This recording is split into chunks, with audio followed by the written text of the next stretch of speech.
following message is approved by the United States Hair Council. Every day, people shave themselves or cut their hair or pluck their eyebrows. And what do they do with the bushels of hair that they've removed from their bodies? They waste it like absolute fools. We here at the United States Hair Council would like to take a moment to ask you to stop wasting your hair. Hair is a precious natural resource, and throwing it in the garbage can or using it as tinder to start campfires is not a good use of this resource. Hair contains many vital nutrients and vitamins that are not found anywhere else. We know that it might sound strange to eat hair, but it's good. It's really good, and you don't need to eat it plain. You can if you want to. I do, but I know a lot of people don't really like to eat it plain and dry like that. That's why the U.S. Hair Council has developed a free hair recipe booklet that you can get delivered right to your door for free. Simply send a self-addressed stamped envelope to Modern Hair Recipes, care of United States Hair Council, 6969 Bone Road, Pigskin, Illinois, 420311. Our recipe booklet was developed alongside some of the world's most disgraced chefs, and I can tell you from personal experience that the meals they have crafted are truly top-notch. They're recipes for dishes like spaghetti bolognese with hair bread, salad with hair and herb croutons, soup with hair in it, hair gravy, and many more. So please, don't toss out your hair like some big dumb idiot. Save it and use it to make the beautiful recipes in this book.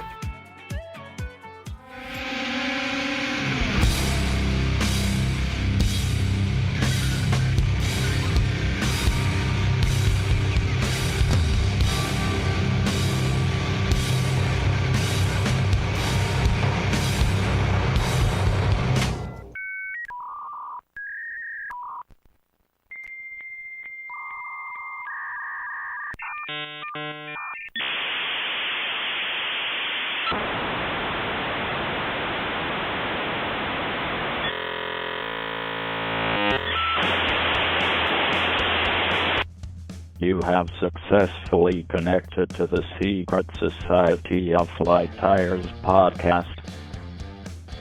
Hey everyone, thanks for tuning in. It's me, Mitch. I'm your host, Mitch. Hey Mitch! We made it. It's the grand finale of Season 3 of Secret Society of Fly Tires. It's not really a big celebration unless you want to make it that way. And to be honest with you, the end of this season has been kind of tough to complete. I was starting to feel like it was fizzling out until the Oops All Ads episode cheered me back up. If you haven't been paying attention, I release 12 episodes per season on a 2 episodes per month schedule. No one is really holding me to that. I don't have stakeholders or investors or even real advertisers. I barely have listeners or friends. But I try and do what I say I'm going to do, and that's the structure of this show that I've developed and adhered to so far. I'll pat myself on the back and say that I'm proud of not taking a shortcut and ending the season early. I will do that in many other aspects of my life. I'm not the best at finishing things, okay? I kind of enjoy the ride more than the destination, and the ride of Season 3 has been really fun for the most part. It's definitely been the silliest season yet, but it hasn't been without some trials and tribulations. Every episode of Season 3 has started out with an off-the-wall fake advertisement from the Worm, and I feel like it really sets the tone for what you decided to listen to. I'm obviously proud of the phony commercials. I just released a whole episode dedicated to them. I feel like it's all in good fun, but it's become obvious that people that are new to the show have no frame of reference, no context to inform them of the idiocy to come. So dumb. Oh no, I'm dumb. Oh, I'm stupid. Oh no. I should probably start my show with a general disclaimer of some type. I did not set out to make this an inside jokes only kind of show either, and I hope it's not that way. But I guess you do kind of need to listen to a few episodes to fully understand what's going on here, to appreciate me and my brand. Like I mentioned during my Zoom with the Worm from episode 35, I have had a comment or two from random confused listeners asking specifically for some sort of explanation. I know that real podcasts do that. They do things like say the host's real name every episode. They keep the topic of the episode as a focus and don't stray too far from it. They might even recap the previous episode. They do what they can to inform new listeners of where they ended up in podcast land.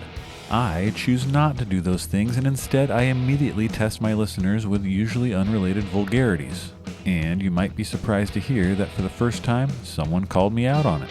It wasn't a listener either. It was someone who I've wanted to interview for a long time, and I finally reached out to them. I'm not making this up, and I know that I lie a lot. It's part of the brand that I've meticulously curated. But this is a true story, not another yarn about waiters that you can piss in. That was obviously a made-up tale. I mean, you can piss in any pair of waders if you really want to. And no, I'm not going to tell you who it was that called me out. Okay, fine, it was... That was just a joke. It wouldn't help or change anything if I told you, and I don't usually go after people by name on this show. It's not my style. Well, I guess I made fun of Robert Smith from The Cure, but that's okay because he's a big rich celebrity and my dumb show means nothing. I'm not going to throw another angler under the bus just for declining an invite to be a guest on my show because he didn't like what I'm doing. But I will read you the response he sent me verbatim after receiving my invite. Y'all better buckle up, because this one's going to be a doozy.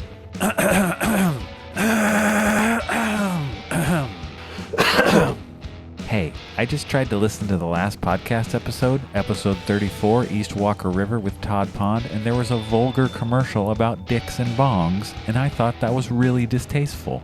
WTF is that all about? I had to give him a dumb voice because that's the only power I have in this situation. He probably doesn't really talk that way. I wouldn't know, because I won't be talking to him. And sorry for dragging your name into this, Todd. That's what you get for associating with someone of my ilk, though. The timing of this is extra hilarious because the worm and I were literally just talking about how we wonder how many people have flipped on an episode and immediately turned it off because of the fake commercial at the beginning. And the dill pill commercial, which is the one that was being referenced in that email, was at the top of the list of ads that we thought would probably make people turn it off. The Toyota Prius ad was up there too. My first reaction when I got that email was to laugh alone in my bedroom because I've seriously been waiting for this.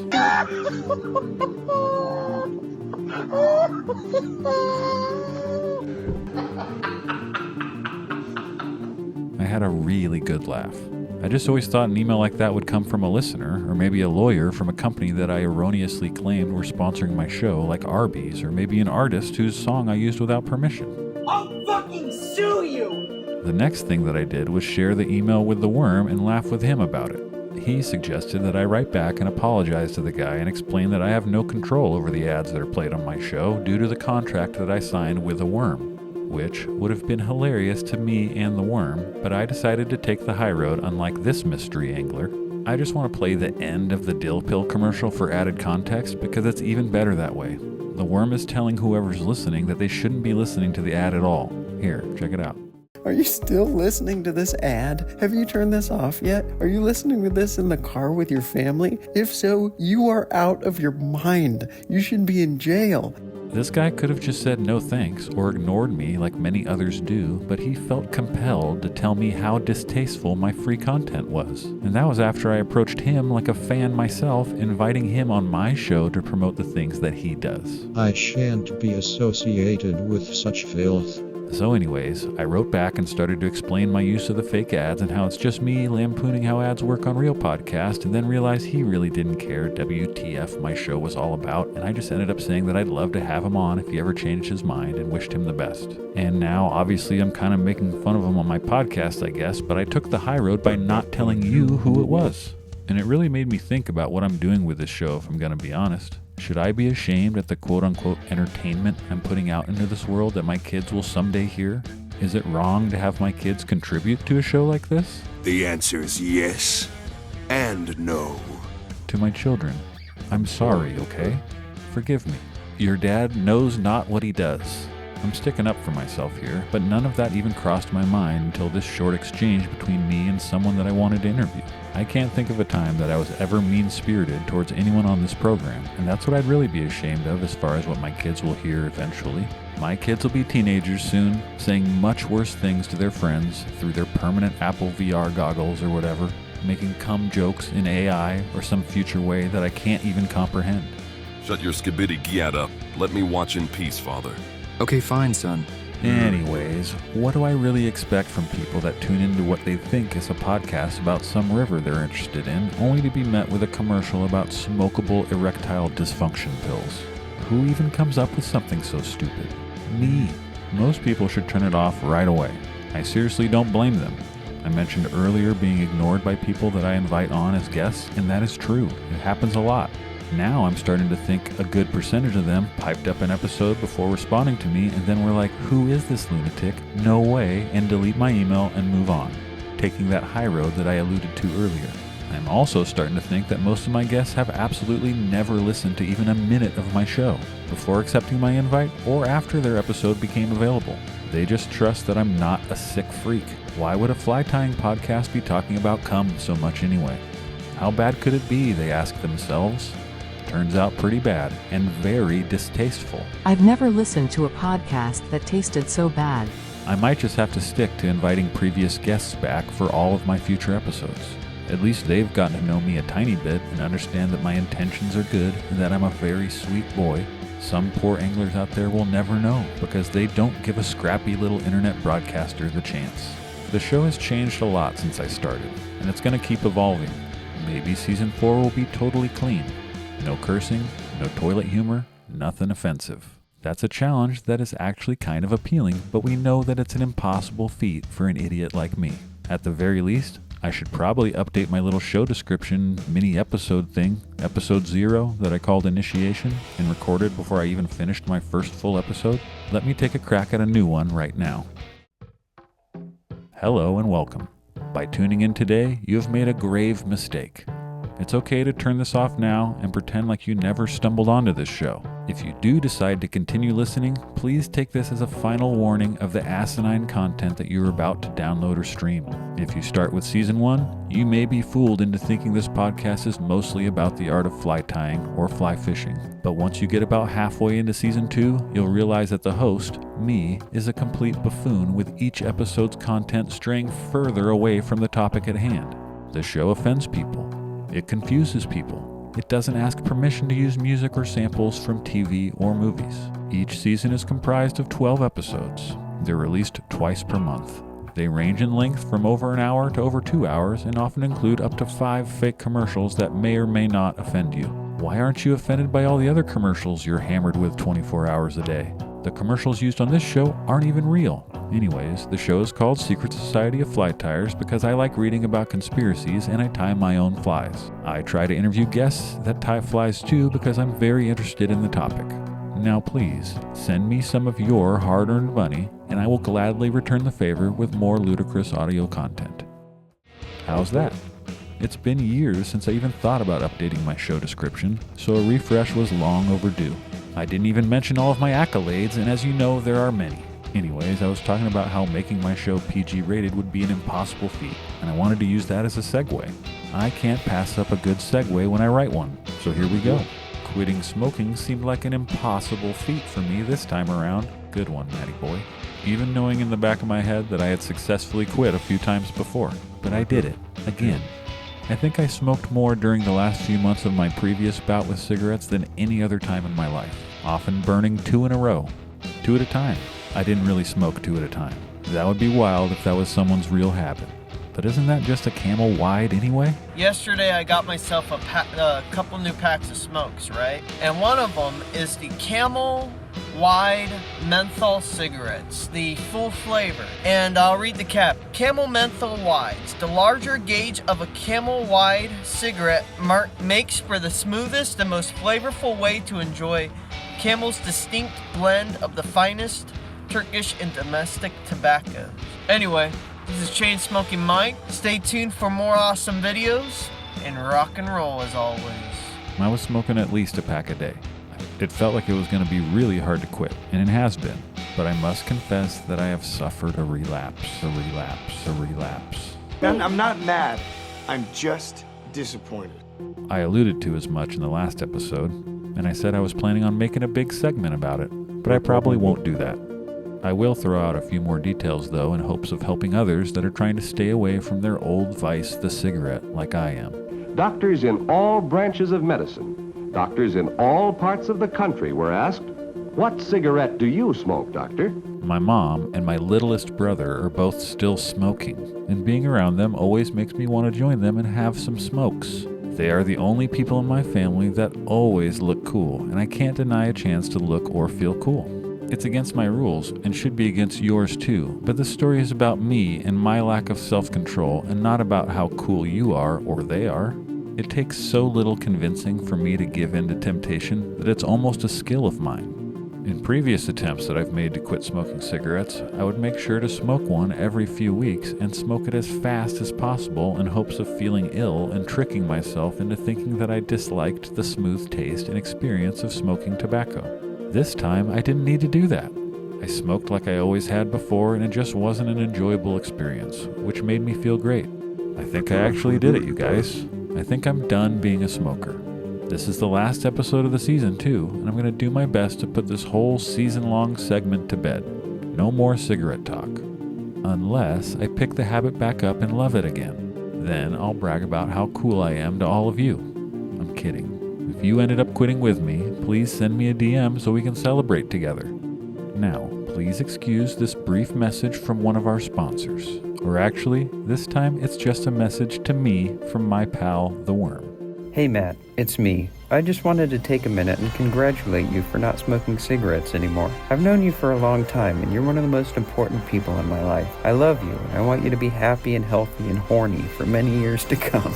And quitting cigarettes has made that all the more possible. I'm sponsoring this episode in honor of you not smoking cigarettes anymore. I think you're doing a great job, and I hope you'll be able to keep it up forever. I did want to come clean about something, though. Listening to you talk about cigarettes and smoking them and how delicious they are throughout this season of the Secret Society of Fly Tires really got me interested. I mean, I've never smoked anything in my life. I'm a weak, scrawny nerd who's afraid of smoke and other cool things, so I've stayed away from it. But I kept thinking about you gushing about how great smoking was, so the other day I bought a pack of Parliaments and smoked one and felt really sick. And I coughed and threw up, but later in the day, after I'd taken a nap, I smoked another one, and then 2 more, and I really started to like it. Now I smoke cigarettes all the time. So thank you, Matt. Thank you for quitting cigarettes, and thank you for showing me how good and fun it is to smoke them. Here's to many more years, bud. I love you. I didn't realize it until just now, but at the time I'm writing this episode, it's been exactly 90 days since I quit. If you tally up a pack a day over that period, which are somewhere around $13 a pack in California, that adds up to $1,170. That's like 5 times the amount of money that I've made from this show in its entire lifespan. So maybe I'm onto something. I just need to find something to quit every season. Something that costs me money, to be specific. Like, what if I stop buying toilet paper and just use regular hand towels? Maybe I'll get those silver teeth I mentioned earlier this season and I won't need to brush anymore, just polish them every 3 or 4 months. Maybe I'll stop eating food and survive on supplements only. I need to find something else to quit to line up as my theme of Season 4. It's the only way I make any money from this show. If you have any ideas, let me know. Serious comments only, okay? Before I actually start talking about the subject of this episode or tying flies, I had another idea for how to update the show description. My podcast feels kind of old school, and I need to make it sound more tech-savvy and modern so younger people will want to listen. What do you think of this? The Secret Society of Fly Tires is an innovative, bleeding-edge, technology-first company that was built on a foundation of AI-assisted D2C UX/UI webhooks, and we are proud to bring bespoke, high-touch ideas to our die-hard fans all around the globe. We leverage big data and network with rock stars in the fly tying community from all around the Web 3.0 to create a unique white-glove experience that you won't find anywhere else. As we work to increase profits from our shareholders, we also keep our listeners in mind and go out of our way to ensure an educational and enjoyable experience for each and every one of our subscribers. What started as a small 30-man operation just a few years ago has ballooned into a well-respected corporation with offices in 6 countries. We take a boots-on-the-ground approach to our marketing and episode development, and we get results fast. We work to optimize all brands of data-driven solutions with a 360 approach to project management that includes team building, deep dives, wellness, computing, and next-gen acquisitional tech that keeps moving the needle in ways nobody has ever seen before. The Secret Society of Fly Tires is your one-stop shop for all things digital, expansive, earth-first, profit-driven, exceptional, elongated, thick, wet, throbbing, and uncut. So please, reach out and let us be the lubricant that thrusts you deep into the quivering anus of the 31st century. Alright, feels like I'm getting somewhere. I'm feeling confident that by the time this episode is done, I will have a brand new show description all drafted and ready to record.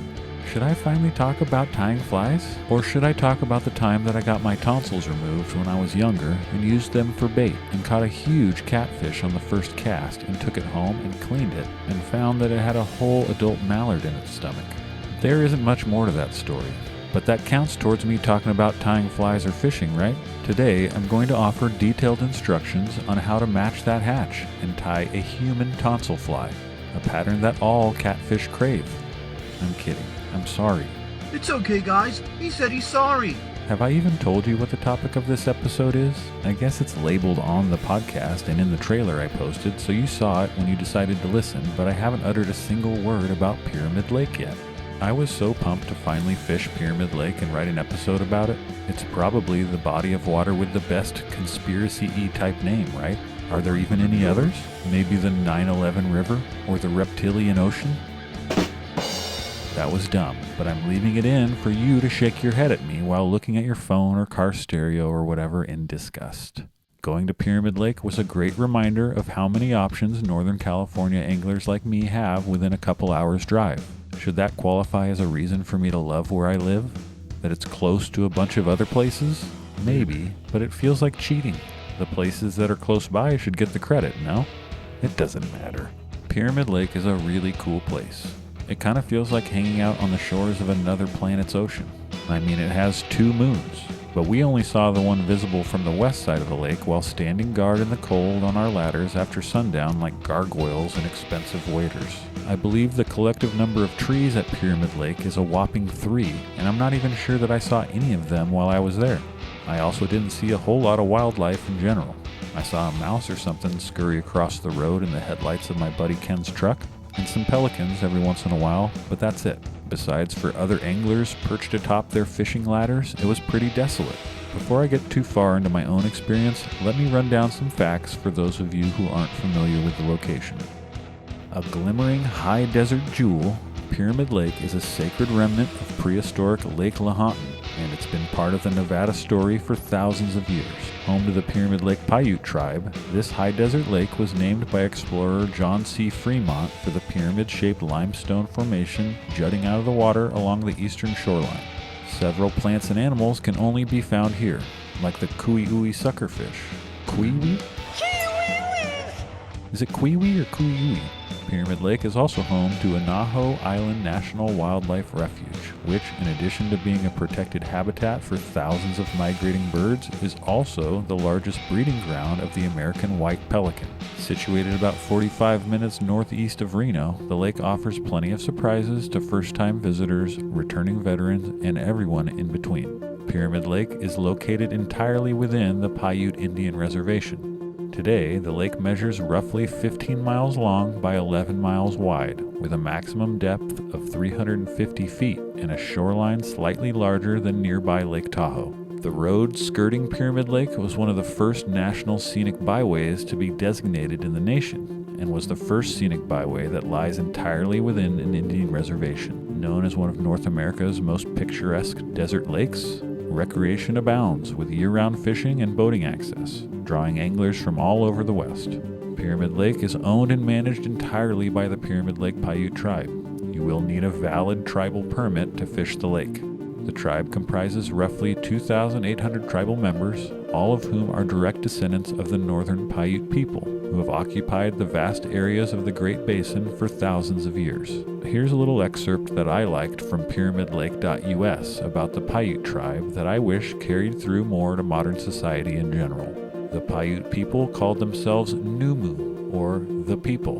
Deeply grounded in their environment, the Paiutes believed that power, or puha, could reside in any natural object, including animals, plants, stones, water, and geographical features. They also believed that it resided in natural phenomena, such as the sun, moon, thunder, clouds, and wind. That bridges nicely into the fact that Pyramid Lake is a land of extremes, with often unpredictable weather cycles influenced by its dual moons. Pyramid Lake weather varies widely throughout the year, with the warmest month usually August and the coldest being January.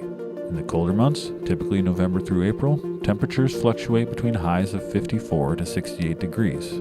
Temperatures start to heat up around May and into June, and and range between highs of 76 to 91 degrees during the warmer months, which are between May and October.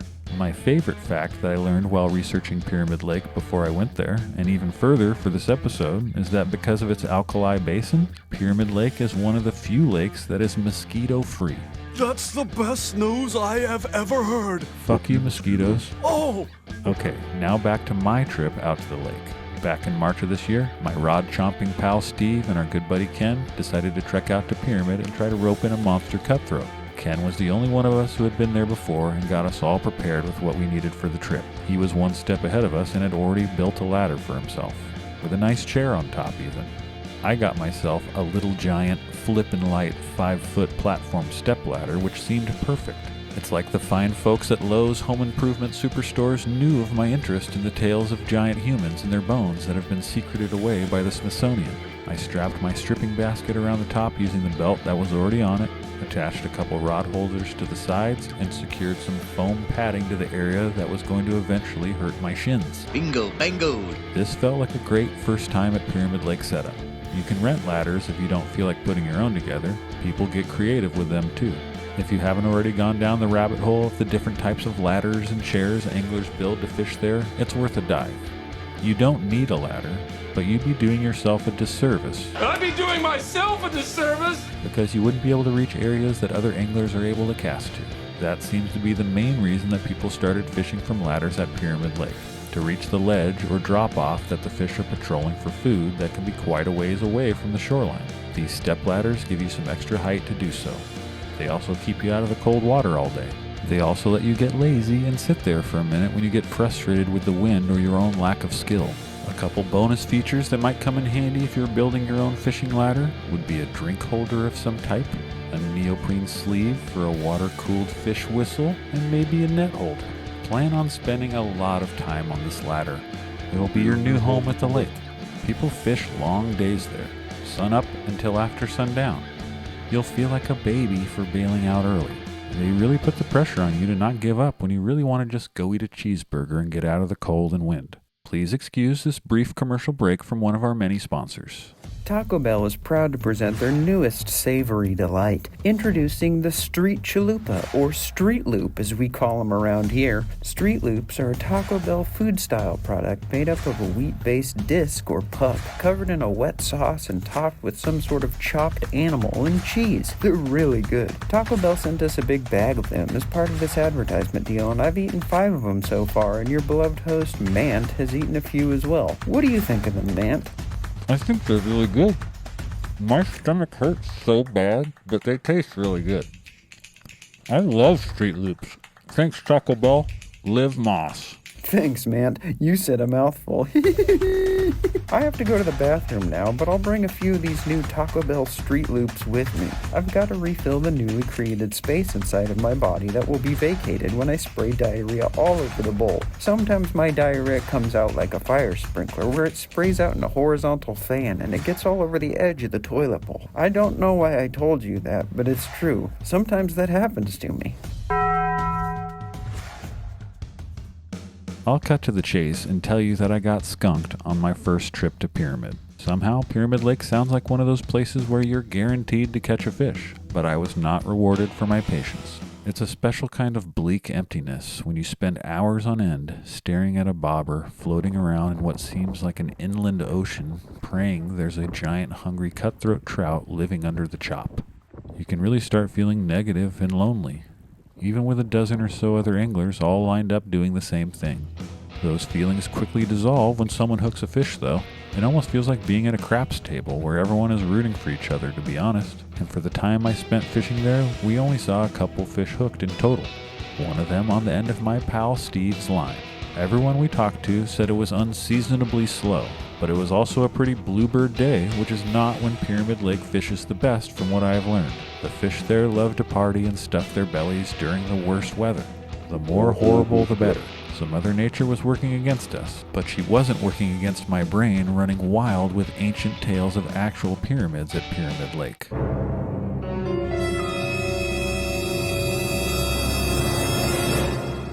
You've probably heard me mention this guy before, and I love his YouTube channel, Analog the Archivist. He combs through old newspaper clippings on microfilm to find stories of giants and other high strangeness. He has a series called Anomalous America, where he focuses each episode on a state, and the Nevada episode was full of interesting nuggets. I'll link to it in the show notes. And now I'll read an excerpt from one of the articles talking about Pyramid Lake that Analog found for us. This is from the Overland Guidebook, Bulletin 612, U.S. Geological Survey. The title of the article is Great Prehistoric Lake in Northwestern Nevada. The large prehistoric lake, which flooded a number of the valleys of northwestern Nevada at a very recent geological date, but has now passed away, was named Lake Lahontan in honor of Baron La Fontaine, one of the early explorers of the headwaters of the Mississippi. The lake covered approximately 8,400 square miles at its greatest expansion, and in its deepest part, the present site of Pyramid Lake, it was at least 880 feet deep. That is, its surface stood approximately 500 feet above the present water surface of Pyramid Lake. The ancient lake had no outlet except the one that led straight up, its water being dissipated entirely by evaporation. A large area a few miles north of Winnemucca, the town of red-haired giants, is covered with sand dunes, formed since the disappearance of Lake Lahontan. The dunes are fully 75 feet thick, and their steeper slopes are on the east side, thus indicating that the whole cast field of sand is slowly traveling eastward. This process has necessitated a number of changes in the roads in the southern part of Little Humboldt Valley during recent years. In some places in this region, the telegraph poles have been buried so deeply that they have to be spliced in order to keep the wires above the crests of the dunes. The sand is of a light creamy yellow color and forms beautifully curved ridges and waves that are covered with a fretwork of wind ripples. And many of these ridges are marked in the most curious manner by the footprints of animals, which form strange hieroglyphics that are sometimes difficult to translate. Pretty cool, right? Here's another article excerpt that Analog shared on his channel. On the 14th of January, the enterprising traveler states, "We encamped on the shore opposite a very remarkable rock in the lake, which had attracted our attention for many miles. It rose, according to our estimate, 600 feet above the water, and from the point we viewed it, presented a pretty exact outline of the Great Pyramid of Cheops. Like other rocks along the shore, it seemed to be encrusted with calcareous cement. This striking feature suggests a name for the lake, and I called it Pyramid Lake, and though it may be deemed by some a fanciful resemblance, I can undertake to say that the future traveler will find a much more striking resemblance between this rock and the pyramids of Egypt than there is between them and the object from which they take their name. The elevation of this lake above the sea is 4,890 feet, being nearly 700 feet higher than the Great Salt Lake, from which it lies nearly west and distant about 8 degrees of longitude. The position and elevation of this lake make it an object of geographical interest. It is the nearest lake to the western rim, as the Great Salt Lake is to the eastern rim of the Great Basin which lies between the base of the Rocky Mountains and the Sierra Nevada, and the extent and character of which, its whole circumference and contents, it is so desirable to know. I really love this story. I love that the biggest prehistoric lake was this close to where I live. I don't know if it's true, but I hope it is. I wonder what type of aquatic life roamed the waters of the prehistoric Lake Lahontan. Please excuse this brief interruption from another one of our many sponsors. This commercial is a little bit different. The company that's sponsoring this episode was really strict about what could and could not be said during the commercial, which I don't usually like, but they're giving us a ton of money, so whatever. I'm going to read the approved copy they sent me. Are you a busy parent who has trouble providing your kids with healthy, delicious snacks? Are you yourself always on the run and find yourself unintentionally skipping meals due to your hectic schedule? Are you a lover of nutritious, healthful food? If you answered yes to any of these questions, then we have the perfect snack for you. Sun-made raisins are the perfect treat for your mouth and body. Grab a box of sun-made raisins today and put them in your purse and head out to conquer the day. They're tasty and sweet and will give you the energy you need to conquer any obstacle. Find Sun-Made brand raisins at your local grocery store today. This is stupid. This is so dumb. I don't want to do this anymore. I can't just read stuff that somebody else wrote. It feels wrong. I'm an artist. What I do is art, and this is not art. This is corporate garbage, and I don't even like raisins. They make my farts stink so bad I got in trouble once. No, I'm not doing this. I can't do this anymore. I'm not reading somebody else's copy. It's It's not worth it. I'm done. And I don't even like raisins. In current times, there isn't a big variety of fish at Pyramid Lake, which doesn't give me a whole lot of room to make up fake species to pepper into the list to see if you guys are paying attention. So let me just rattle them off real quick before we get into the prize of the lake. There's the tui chub, which is a cyprinid fish native to western North America and widespread in many areas. They're the main entree on the menu for most of the trout in the lake. There's also the kuiwi, or the kiwi, whatever it is. It's a large sucker fish that are native to Pyramid Lake and once lived in numbers in the lake until the construction of Derby Dam in the early 1900s. These fish are naturally freshwater spawners, but they can no longer pass through to spawn in the river. The construction of the dam led to less water moving into Pyramid Lake, and eventually the water became too high in alkalinity for the kui-ui eggs. It can't be kui-ui, right? It sounds like gooey. They have a long, cylinder-like body with a flat head, and they can weigh in at over 5 pounds. This is an endangered fish, so anglers are encouraged to use extra precaution when handling these fish before releasing them, because they apparently reproduce somehow still. I didn't read that far. Give me a break. Next up is the Sacramento perch, which wasn't introduced to the lake until the late 1870s. The Sacatomatos perch is a rare sight these days for most anglers across California and Nevada, unless you fish the handful of locations where they still exist. As these fish are members of the sunfish family, they share many similarities with bluegill and crappie. Pyramid Lake currently holds Nevada's state record for the Sacramento perch, which weighs in at 4 pounds, 9 ounces. The best time to find these fish would be in late spring after the water has started to warm up a little.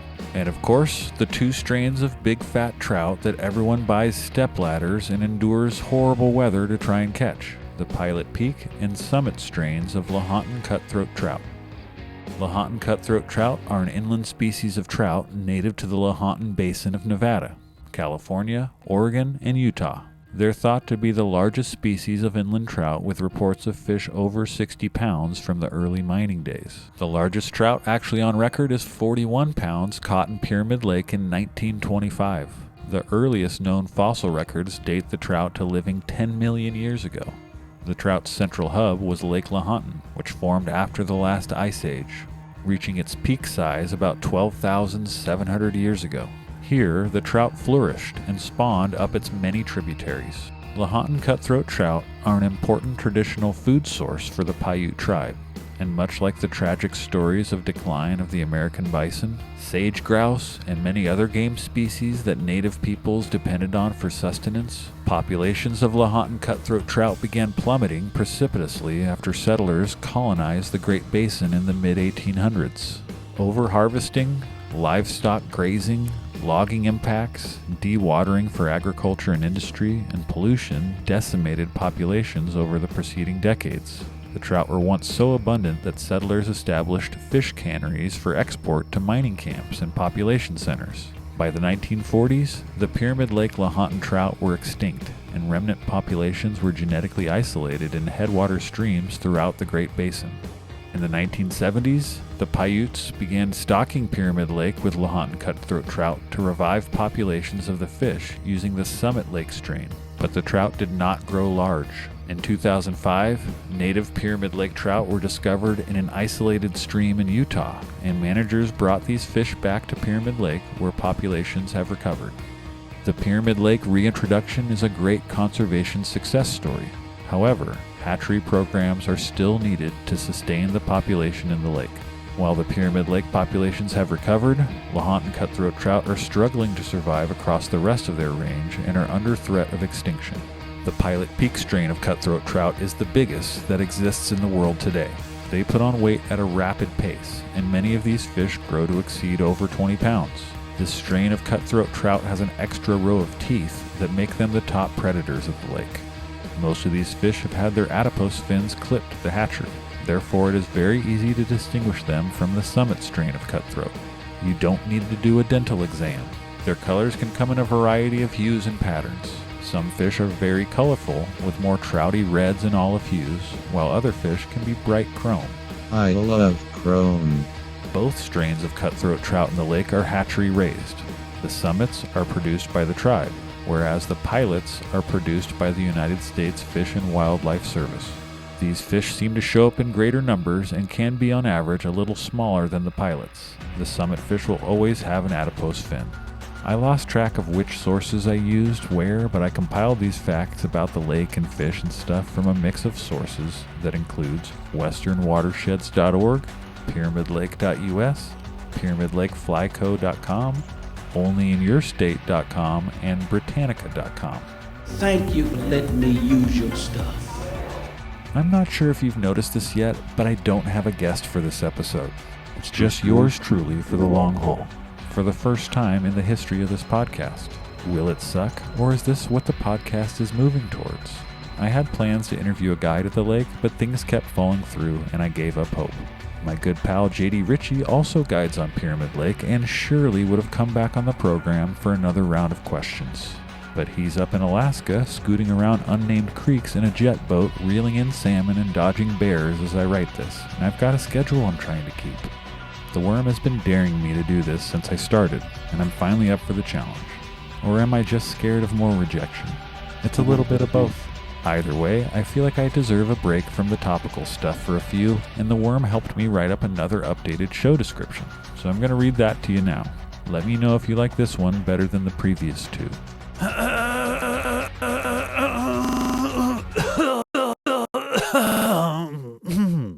The Secret Society of Fly Tires is little more than a half-nude, fully inebriated man who records his thoughtless ramblings into a stolen microphone while hiding in his garage or car. My wife and children hate my guts, so they encourage my podcasting to get me out of their hair for a few hours at a time. Hey, this show is really the only thing keeping my family together at this point. If I didn't have this show to busy myself with, there is no telling what awful things might have happened. They say that idle hands are the devil's workshop, and that is doubly true in my case. Without the writing and interviewing and editing of this show, I have no doubt that there would be a penitentiary or a graveyard coming up for me real quick. Okay, he might be right. This might sound like a joke or an exaggeration, but it isn't.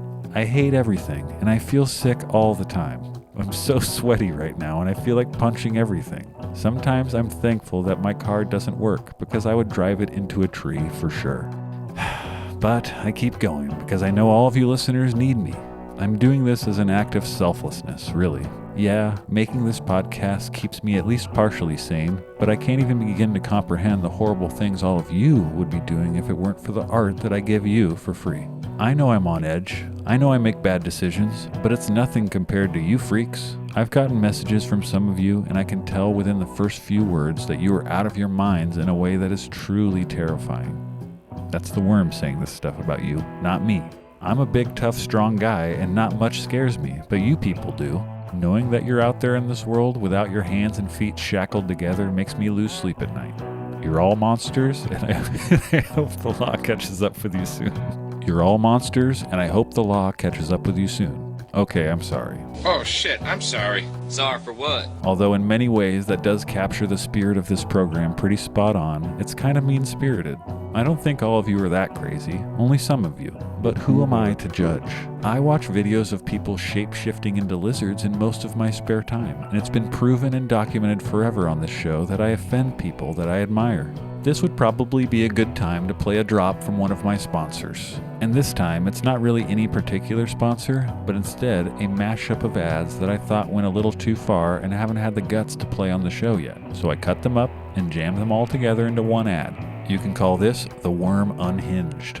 This episode of the Secret Society of Fly Tires is brought to you by our good friends at Powerbait. Powerbait, the frozen food that's ground up fish carcasses covered in batter and then deep fried and flash frozen. They say that there's nothing sweeter than mother's milk, and they're right. I'm not talking about the milk that leaks out of boobs, though. This episode of the Secret Society of Fly Tires is brought to you by our good friends at Pigmaster's Tackle Subscription Service. Do you suck? Do you like stuff that sucks and people who absolutely suck? They're everywhere. They've got the market get cornered. They don't need to advertise. That's what you think, isn't it? Well, you're wrong. You're wrong and you're ignorant. This episode of the Secret Society of Fly Tires is brought to you by Your Milk. I love losing money. I love working all the time. Hi, I'm me, and I'm here today to talk to you about prostate milking. What is this stuff? Who knows? Who cares? I am addicted to gambling and it's ruining my life. Sure, there are many liquids of many different colors on this horrible earth. Yeah, baby, I'm getting hungry just thinking about it. I'm getting thirsty just thinking about it. Stop right there. You don't need to waste away dying of thirst for your own precious groin nectar any longer. Come on, it doesn't matter and it never will.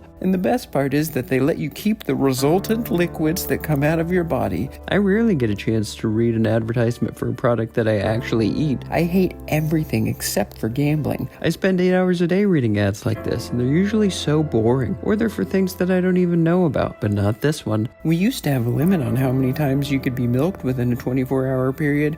Gulp. But our completely drunk and drugged out user base made it clear that it wasn't enough, so we removed that limitation, and you can now schedule as many milkings as your body requires. Made for people who suck by people who also suck themselves. Crushed by a system that will never care about you or your well-being. Use code SOPPINGWET for 25% off your first 10 milkings. Go to www.pigfishlurepigboyfishing.com.gov and use code FLYMyTie420 to get 420% off your first 30 orders. I know I am. Please note that the preceding ad was made without my knowledge or approval. The host of this podcast took art that I worked very hard on and he slopped it up and misconstrued my words in a way I never would have thought possible. He made it sound like I said things that I did not say. He made it sound like I did things that I did not do. He is a liar and a thief and an enemy of real art. As such, I've alerted my lawyer and I expect that he will spend the rest of his life behind bars for the crimes he's committed against me, and the world will be a much safer place with him off the streets.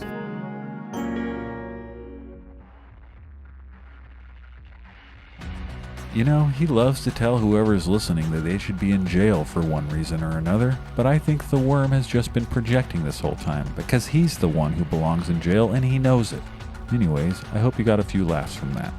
I'm nearing the end of my longest monologue ever, and I would be working against my own brand if I didn't dig into the lake's weird lore. And come to find out, there are many legends of spooky creatures and high strangeness lurking beneath the surface of Pyramid Lake. One such creature is the mermaid that a Paiute warrior is said to have fallen in love with. According to the legend, when he took her back to his village to marry her, he was told to return her to the water. The couple became enraged, and rumor has it that the mermaid cursed the tribe. Today, many Paiute members believe that all bad luck in general is tied to that curse. Here's another one. Lake goers have reported that at times the calm water becomes turbulent with waves without any rhyme or reason. Then, as abruptly as it started, the turbulence mysteriously and quickly subsides. Another mystery involves bodies disappearing from Pyramid Lake and mysteriously resurfacing in Lake Tahoe over 61 miles away, and vice versa. Alright, I love this.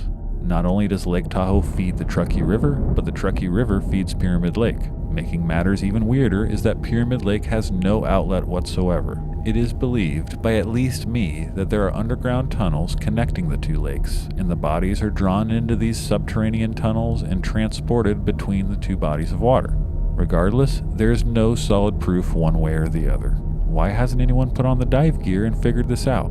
Who has James Cameron's phone number? So, this is a vast, frontier down there that's going to take us a while to understand. It was very lunar, very desolate place, very isolated. Then there's the legend of the ghostly, impish Pyramid Lake water babies who haunt the lake.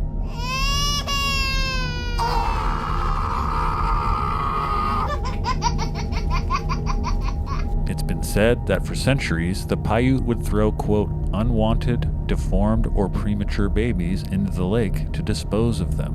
Yeesh. Many have heard the sounds of babies crying or laughing coming from the lake, even those who are not familiar with the legend. Rumor has it that if you hear the water babies, you will have bad luck. And if you actually see them, you're as good as dead. I didn't hear one peep from these wet babies when I was there, thank my lucky stars. I should probably spend some time going through the types of flies that anglers use at Pyramid Lake. It's my obligation as a self-proclaimed fly tying podcast to at least dedicate a small segment of the program to the flies people fish with at a very unique lake, so let's head in that direction. From what I saw, people like to use switch rods at Pyramid. Spey rods too. Whatever helps you reach further distance with less effort. Obviously, you'll want to be using a rod that is stout enough to bring in a very large trout. Maybe the largest trout on the continent. I'm not looking that up to verify, but I'd be surprised if the Lahontan cutthroats of Pyramid Lake aren't the largest freshwater trout that you can catch in the continent of North America. Maybe the world? Let's say the world. Who cares if it's true? And that's a fact. People throw floating lines with bobbers on them, and below those will often be a fairly sparse nymph or midge somewhere around a size 10.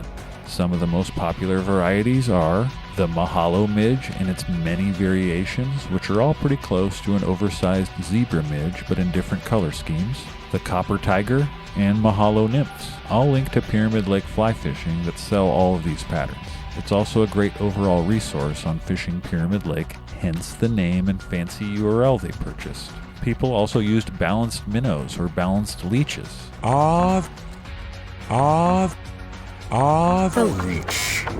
Which was a new thing for me as a tyer. I had yet to add a nail to the shank of any of my flies to balance out the weight, and it was a cool little thing to learn. And there is a Pyramid Lake specific version that I'll link to in the show notes that is pretty close to a woolly bugger. People love to toss woolly buggers at Pyramid, and there's even one particular variant that seems to be used more than others there. It's wrapped in a black cactus chenille that includes both red and blue flash in it called Midnight Cowboy. Then there's the beetles, or tadpoles. Apparently, gigantic cutthroat trout love to eat white and chartreuse beetles. Like those actually exist in the world? They are a fun, quick and easy tie though. Just some foam, cactus chenille, and maybe a small marabou tail. I subbed out the cactus chenille for some kraken dubbing and it turned out great. There's some tying videos of these on YouTube, and I'll try to remember to link to one of them in the show notes. The way that people fish and rig these beetles was interesting to me too. Although they are a floating pattern, they are usually tied off of a tag end of a woolly bugger or something similar and stripped in on a sink tip, so they rise and fall and make all kinds of fluttery type movements. Fish cannot resist them, successful anglers say, unless they are tied on my line, and in that case the fish will resist until I feel like a crazy person and start questioning everything. Teach me how to fish! There's also my favorite pattern of the bunch, the booby.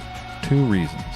Boobs are great, and I am a wannabe birder and I love a blue-footed booby. We are very pro-boob here at the Secret Society of Fly Tyers. Boobs of all types. This is a pattern that I had never heard of until I started prepping for my Pyramid trip. I found a YouTube video of Casey Anderson, who at one time was the head honcho of one of the local guide services at Pyramid. This fly is fished in the same manner as the beetle, on a sinking line getting stripped in. Tied onto a hook or a shank, you use a cylinder piece of foam where dumbbell eyes would go instead of a set of dumbbell eyes. Those eyes would make the fly sink, and the foam does the opposite. The body is wrapped in a chenille or dubbing, or probably anything you feel like. Casey might actually use something like ice wing fiber if I remember correctly. I'd bet you that a short EP brush would work great and take even less time. This has given me the idea of tying one of those booby flies onto a tube and calling it the boob tube. I'm going to do that the next time I go to Pyramid and see if something like that will actually work. I should knock off the boob talk, or all of you listeners are going to be way too horny to pay attention to the rest of the show. So let's calm things down for a minute with another brief interruption from one of my many sponsors. Drum roll, please. I'm just joking. Don't put a drum roll sound under me while I'm talking or I'll get really mad. And I don't want to be mad right now because I'm trying to do something nice. And now you've ruined it by putting the drum roll sound in there. And even if you didn't do it, I know you thought about doing it. And that's just as bad. I don't want to do this commercial anymore. I don't like this. This is stupid and you really upset me with the drum roll thing. I was having such a good morning and you ruined it. I'm done. I'm not doing this commercial anymore. Okay, I have another updated show description to run by you guys. Let me know what you think. The Secret Society of Fly Tyers is a community-first organization that aims to help educate the masses about fly fishing, fly tying, conservation, and the word of our Lord and Savior, Jesus Christ. As you know, fly tying is something that takes a great deal of discipline and self-control. These are virtues that are very important to all of us here at the Secret Society of Fly Tyers. This is why we make sure each episode is laser focused on the topic at hand. We work hard to bring you thoughtful, educational, instructive episodes about the many intricacies of fly tying. This is a serious task, and we approach it from a serious place. You will find no lowbrow fishing stories here. You'll find no crass speech or inappropriate jokes or locker room talk in our programs. Fly tying is a topic that demands respect, and we treat it with the necessary respect in each and every episode. We know that our listeners share a common bond of decency, respectability, seriousness, and an unending thirst for knowledge. That's why we refrain from talking about aliens, giants, Sasquatches, reptilians, drinking our own semen, farts, penis tattoos, personal lubricants, drugs, and other unsavory themes. We here at the Secret Society of Fly Tyers promise to uphold our pledge to creating an honest, serious, unenjoyable listening experience forever. One of these new show descriptions has to be a keeper, right? Maybe I'll just use all of them back to back as one long description and really confuse every new potential listener. I'm gonna guess that you all are sick of hearing me talk by now. So I'll buzz through a few final things about my trip out to Pyramid. We stayed at the Grand Sierra in Reno. It was fine. It felt a little weird tromping through the nice lobby with all of our shit every day, and it was just far enough to make it an annoying drive out to the lake. I don't have a better recommendation of a place for you to stay though. I have heard there's trailers that you can rent at the lake, and you can definitely camp at the lake, and there's a lodge or two there as well. Nitrile gloves are a good idea to include on your pack list for a trip to Pyramid. They work well in the wind and cold. You do not need a Nevada fishing license, just the tribal license. I bought the state license thinking I did need one like an idiot, but was able to get one of the days on it refunded. I feel like I packed in a lot of info into this episode, and I'm sure I still left out a bunch of important stuff. Oh well, it wasn't meant to be totally comprehensive. I've only been there once, and this leaves you some facts to uncover yourselves once you end up en route to the great mysterious alkaline lake in Nevada. That's it. That's my episode about Pyramid Lake, and that's the end of Season 3. Before I wrap it up, I have a few notes that I'd written down for episodes that I haven't gotten to yet, so maybe these will end up in Season 4. In the industry, this is what we call a teaser. Let's see. First on the list, a fake fish and game warden interview. I don't know why I wrote this down, but apparently I thought it would be a good idea to impersonate law enforcement for your entertainment and risk going to jail myself. Will it happen? Tune in to find out. Matty boy, it's me again. That sounds like a bad idea. Next up, and I've wanted to do this one for a long time, but you all are too familiar with the worm now for me to pull it off in the way that I had hoped to. I really wanted him to pretend he owned a squirrel zonker processing plant, and I was going to interview him about his gruesome process. That probably won't happen, but they say it's the thought that counts. Then I have another one that I don't remember the idea behind, but it says, Tubes and Lubes Sex Tackle Shop. I'll let you imagine where I was going to take that one. Actually, that's probably a fake commercial idea, so expect to hear that one someday. Still going down the list, there's things bass tournament cheaters could have used to make their catches weigh in heavier and might have helped them not get caught and might be totally legal. That sounds fun. Here's another one that I'm not sure how it made it onto the list, but it says weirdest animal genitals, and then in parentheses it says use DuckDuckGo so your results are more legit and assemble a thorough list. What? So, just a whole bunch of really interesting and mature things in store on the next season of Secret Society of Fly Tyers. There will be some fishing talk and some fly tying stuff, and probably some guests too. Thanks for listening, everyone. I mean it. Thanks to the Worm for everything that he does. He really helps me out a lot. Thanks to my brothers for their help with my logos and some of my background music. Thanks to my pal Sarge for his help with some more music contributions. And thanks to all my guests. I'm very proud of the lineup of folks that I talked to this season, and I hope you enjoyed them as much as I did. Thank you. I'll leave you with a few more recommendations than usual to keep you busy while I'm gone. Plus, I forgot to include some in the last episode. The first recommendation is GeoBass, brought to you by Costa Del Mar Sunglasses. It's an online show. It's now called Fish or Die. GeoBass was an award-winning epic adventure series that you can pay to watch and also find some episodes online for free that followed 4 expedition anglers on an around-the-world ultimate bass slam journey. The crew was Jay Johnson, Chris Owens, Thad Robison, and Brian Gill, and they went all over the place from Colombia to Mexico to Botswana and more. That ended up turning into another series called Fish or Die that sees the same crew back embarking on a new wild adventure. Their name is changed, but their story remains the same. The crew will continue to risk life and limb fishing the most remote, dangerous, and undiscovered locations across the planet to catch fish like no one has before. Find the way to watch that works best for you and enjoy. Next up is one of my favorite podcasts, The Higher Side Chats with Greg Carlwood. THC is an interview-based podcast where Greg Carlwood hosts conversations with the best researchers, authors, and experts on a wide range of unusual, suppressed, alternative, paranormal, occult, and all-around fringe topics. As a fan of both podcasts and conspiracy culture, THC tries to raise the bar, take the best of both, and avoid some of the major annoyances many people have with them. THC has no ads or commercial breaks, not even fake ones. It has a host who is always familiar with the guest's work in a lengthy format which allows us to go as deep as we can.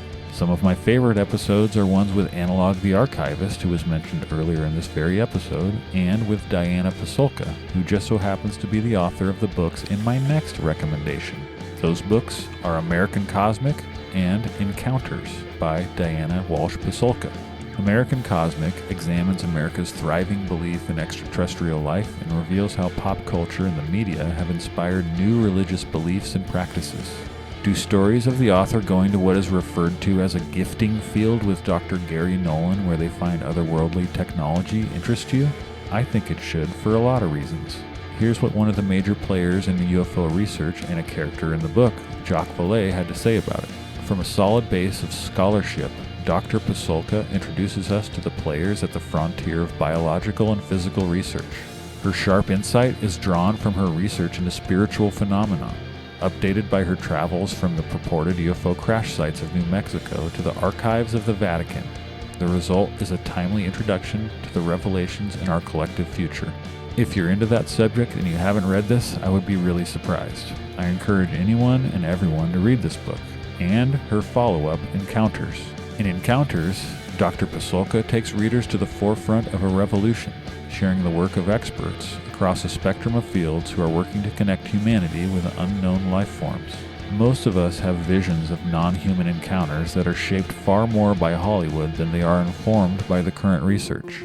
Encounters rewrites our visions of non-human species by featuring the work and stories of contemporary innovators who are rethinking our most basic assumptions about life and its manifestations beyond our experience. Diana puts this stuff together in a very digestible format. I hope you pick up both of these titles and enjoy them and share them with others. Lastly, I'd like to recommend Dan Reeder, who happens to have new music coming out around the time of this podcast episode coming out too. I'm a big Dan Reeder fan, and really only found him in the last year or two. He's the longest running artist signed to the legendary John Prine's Oh Boy record label, with many albums and songs available, as well as a book called Art Pussies Fear This Book. He makes the majority of the instruments that he plays by himself. He plays unconventionally. He has serious songs, and then he has tracks like Pussy Titty, which sounds like toilet humor, and it kind of is, but even that song has depth to it. I've snuck in a clip or two of him on this program before. He's got new music coming out right around the time this episode is coming out, and it's called Smithereens. It's out on October 4th. Check out all of his previous albums like his self-titled album, Sweetheart, This New Century, and Every Which Way. Okay, that's it for real. Good day, sir! I'll see you all in Season 4. End scene. Thread locked. I love you. Good night. Oh, no. Wait, I had one more very important thing to tell you. It was... We're sorry. You have reached a number that has been disconnected or is no longer in service. If you feel you have reached this recording in error, please check the number and try your call again. Wet, uncooked meat. Meat that has come through the mail is tastier for some reason. Science may never figure out why, but that's okay. I don't care. As long as they keep sending me my daily envelope of room temperature meat, I'll be happy. Who's they, you ask? Why, the fine folks over at meatmailer.net. You probably thought I just said .net, but you'd be wrong. I said .nec. You can end URLs with pretty much anything these days, and the clever folks over at Meatmailer did just that. Meatmailer.nec is a website I found where you can buy envelopes of meat, and they mail the meat to you and you get the meat in the mail. You can do whatever you want with the meat once it arrives. That's their slogan. That's their guarantee. I usually eat it, but I won't judge you if you do something else with it. Meat's got plenty of uses. I know that. I'm not a fool. So please, visit meatmailer.net today and use the code FLYFISHING69 for 69 free envelopes of meat. You don't get to choose what kind of meat, but it's free, so don't worry about it, idiot. And trust me, I know a lot about meat. Yeah, I used to be a vegetarian when I was younger because I cared about the well-being of animals and the planet, but those days are well and gone. I only eat meat and beans. I'm not joking. I eat all sorts of meat, and I eat green beans and garbanzo beans twice a day. It's a weird diet, but I feel so strong because of it. I eat my meat and my beans, and then I watch reruns of The Man Show and Married with Children, and my fart smells so foul. You know what else is foul? I eat that too. I so much. It burns like acid and it stinks to high heaven. But I'm not just going to dump that precious protein down the toilet. I need it to get stronger and musclier. This is an advertisement for a company called meatmailer.net. Buy their meat. Please note that this is not a real advertisement, and the company, brand, entity, or product mentioned in the preceding ad in no way endorses, agrees with, or knows about this podcast.